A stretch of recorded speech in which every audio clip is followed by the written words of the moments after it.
یہ 9 ہجری کا واقعہ ہے جب ہمارے پیارے نبی کریم صلی اللہ علیہ وآلہ وسلم نے 150 سواروں کے ہمراہ حضرت علی رضی اللہ عنہ کو قبیلہ طائف میں اس لیے بھیجا کہ وہاں پر جو بت خانہ تھا اس کو تباہ و برباد کر دیا جائے۔ چنانچہ فرمان نبی صلی اللہ علیہ وآلہ وسلم کے مطابق حضرت علی رضی اللہ عنہ نے اپنے ساتھی صحابہ کرام کے ہمراہ انتہائی تیز رفتاری سے سفر کرتے ہوئے عین صبح سویرے اس وقت قبیلہ طائف میں پہنچ گئے جبکہ ابھی وہ لوگ نیند سے بیدار ہی ہوئے تھے۔ اس اچانک بے خبری کے عالم میں قبیلہ طائف والوں کو جلا لیا اور اس کا بت خانہ جلا کر تباہ کر دیا۔ سب کچھ اس قدر تیزی سے ہوا کہ قبیلہ طائف والوں کو سنبھلنے کا موقع ہی نہ ملا۔ مسلمانوں کے ہاتھ بہت سا مال غنیمت، بھیڑ بکریاں اور اونٹ ملے۔ اس قبیلے کا رئیس عدی بن حاتم بھاگ کر شام چلا گیا۔ حضرت علی رضی اللہ عنہ نے خمس نکالنے کے بعد مال غنیمت کو تقسیم کیا۔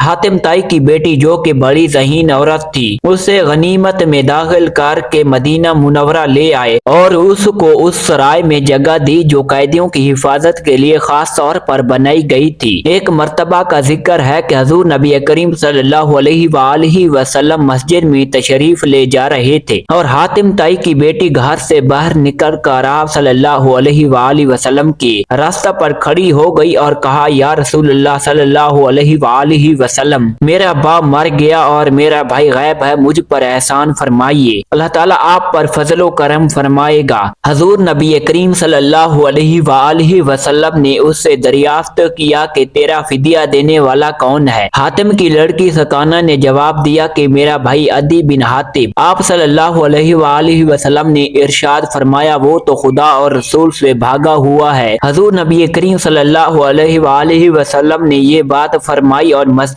کی طرف تشریف لے گئے۔ جب دوسرا روز ہوا تو سکانہ نے آپ صلی اللہ علیہ وآلہ وسلم کے گزرنے کے وقت اپنی درخواست کو دہرایا اور وہی جواب سنا۔ تیسرے روز بھی حضور نبی کریم صلی اللہ علیہ وآلہ وسلم اس سرائے کے دروازے کے پاس سے گزرے۔ حاتم کی بیٹی سکانہ پھر کھڑی ہو گئی اور کہا، یا رسول اللہ صلی اللہ علیہ وآلہ وسلم، میں اپنے قبیلے کے سردار کی بیٹی ہوں، میرا باپ حاتم دنیا سے رخصت ہو گیا اور بھائی ملک شام میں بھاگ گیا، مجھ پر احسان کیجیے اور مجھے آزاد کر دیجیے، اللہ تعالیٰ آپ پر فضل و کرم فرمائے گا۔ اس مرتبہ حضور نبی کریم صلی اللہ علیہ وآلہ وسلم نے توجہ فرمائی اور اس کی درخواست قبول کی۔ چنانچہ یہ طے ہوا کہ جب سکانہ کے جاننے والوں کی ایک جماعت مدینہ منورہ میں آئے اسے ان کے ساتھ بھیج دیا جائے گا۔ چند روز کے بعد قبیلہ طائف کی ایک جماعت مدینہ منورہ میں آئی۔ حاتم کی لڑکی نے اس موقع کو غنیمت جانا اور حضور نبی کریم صلی اللہ علیہ وآلہ وسلم سے اس بارے میں عرض کیا۔ چنانچہ آپ صلی اللہ علیہ وآلہ وسلم نے حاتم کی لڑکی کو نیا لباس اور پیش قیمت انعامات دے کر اسے اختیار دیا کہ وہ جہاں جانا چاہتی ہے جا سکتی ہے۔ اس پر حاتم کی لڑکی اپنے بھائی کے پاس ملک شام میں چلی گئی۔ جب سکانہ اپنے بھائی عدی کے پاس پہنچی تو بھائی نے بہن سے دریافت کیا کہ اصل بات کیا ہے۔ بہن نے جواب دیا کہ وہ پیغمبر ہے یا پھر بادشاہ،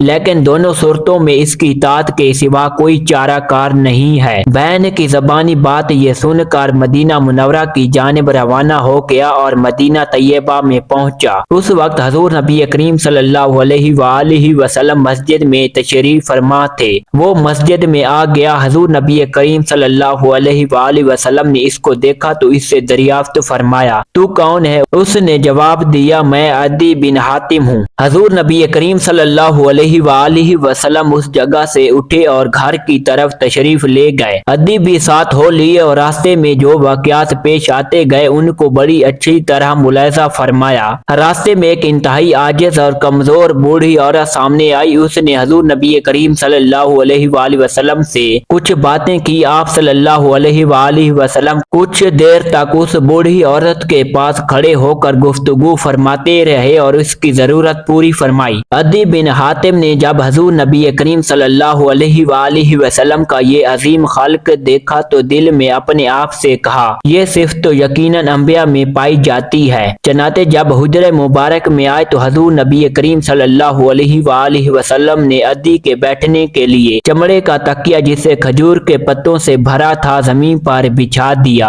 اور اس سے فرمایا اس پر بیٹھ جاؤ۔ عدی پہلے تو تھوڑی دیر کے لیے رکے، مگر جب حضور نبی کریم صلی اللہ علیہ وآلہ وسلم نے اصرار فرمایا تو اس جگہ پر بیٹھ گئے۔ اس کے بعد حضور نبی کریم صلی اللہ علیہ وآلہ وسلم زمین پر بیٹھ گئے۔ عدی نے جب یہ دیکھا تو اپنے دل میں کہا یہ بادشاہوں کی عادت ہرگز نہیں ہے، حالانکہ یہ تو انبیاء کرام علیہ السلام کے خصائل سے ہے۔ عدی خاموشی سے اس بات پر غور کر رہے تھے کہ حضور نبی کریم صلی اللہ علیہ وآلہ وسلم نے گفتگو کا آغاز فرمایا۔ اے عدی، تیرا مذہب فلاں تھا اور تو یہ کام کرتا تھا جو تیرے مذہب و ملت میں جائز نہیں تھا۔ عدی پھر دل میں خیال کرنے لگے کہ یہ واقعی پیغمبر ہے۔ اس کے بعد حضور نبی کریم صلی اللہ علیہ وآلہ وسلم نے فرمایا، اے عدی، تم شاید اس لیے اسلام قبول نہیں کرتے کہ مسلمانوں کے پاس مال کم ہے۔ خدا تعالیٰ کی قسم ان قریب ان کے درمیان اس قدر مال ہو جائے گا کہ مال کو قبول کرنے والا کوئی نہیں ملے گا، اور ممکن ہے اسلام کے قبول کرنے میں تجھے یہ رکاوٹ ہو کہ مسلمانوں کی تعداد تھوڑی اور دشمنوں کی تعداد زیادہ ہے۔ خدا کی قسم